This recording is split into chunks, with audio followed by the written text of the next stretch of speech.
국민의힘 전당대회가 국민의 관심을 끌고 있다는 점에서는 고무적입니다. 하지만 최근 일어나고 있는 당대표 후보자들의 눈살 찌푸리는 행태에 대해 원내대표로서 한 말씀 드리겠습니다. 대통령실은 전당대회 과정에서 일체의 개입과 관여를 하지 않았고 앞으로도 관여하지 않겠다는 입장을 밝혔습니다.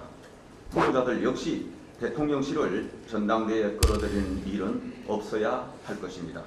국민의힘 전당대회가 국민의 관심을 끌고 있다는 점에서는 고무적입니다. 하지만 최근 일어나고 있는 당대표 후보자들의 눈살 찌푸리는 행태에 대해 원내대표로서 한 말씀 드리겠습니다. 총선 이후 당 지도부를 선출하는 첫 전당대회입니다.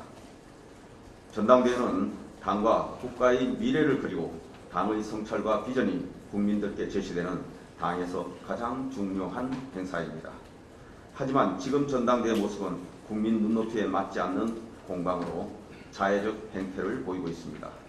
이런 모습이 지속된다면 당이 단단히 결속하는 것이 아니라 분열될 수 있다는 우려가 커지고 있는 것입니다.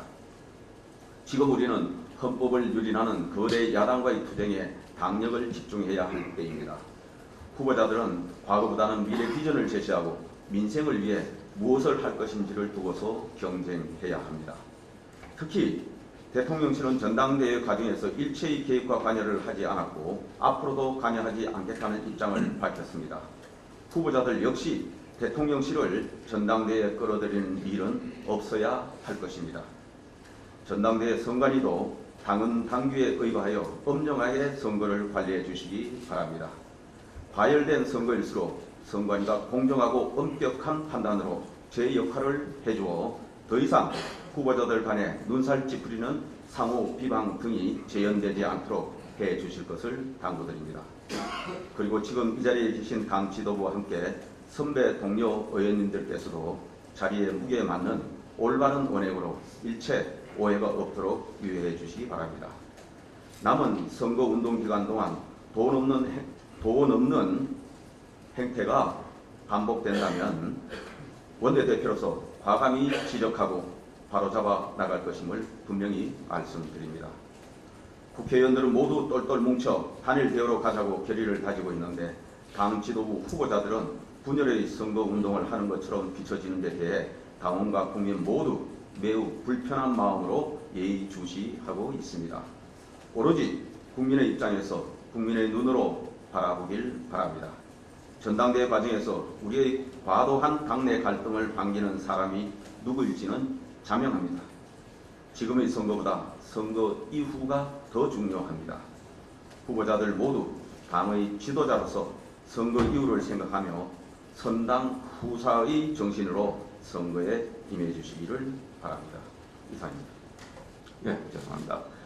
오늘 오후 경찰이 최상병 순직 사건에 대한 수사 결과를 발표할 예정입니다. 최상병의 안타까운 사망에 대한 첫 결과 발표인 만큼 유가족과 국민들 앞에 한 점 의혹 없는 수사 결과가 발표되기를 바랍니다. 이제 공수처도 신속하고 철저한 수사를 통해 그 결과를 최대한 조속히 국민들께 발표해 주기를 촉구합니다. 지난 4일 국회 본회의에서 국회의장과 민주당의 합작으로 최상병 특검법이 강행 처리되었습니다. 지난 21대 국회에서 대통령의 제2요구에 따라 재표결을 거쳐 폐기된 지 37일 만에 기존 특검법보다 민주당의 정치적 의도를 한층 더 노골한 개혁된 법안이 처리됐습니다. 지난번 제2요구 당시 법무부에서도 후보 추천권을 민주당이 독점하고 대통령의 특별검사 임명권을 침해하는 것이 상권 분립에 위배된다고 하면서 위헌적이라고 지적한 바 있고 수사 결과가 미진할 때 예외적이고 보충적으로 도입하는 특검의 원칙에도 정면 배치된다고 밝힌 바 있습니다.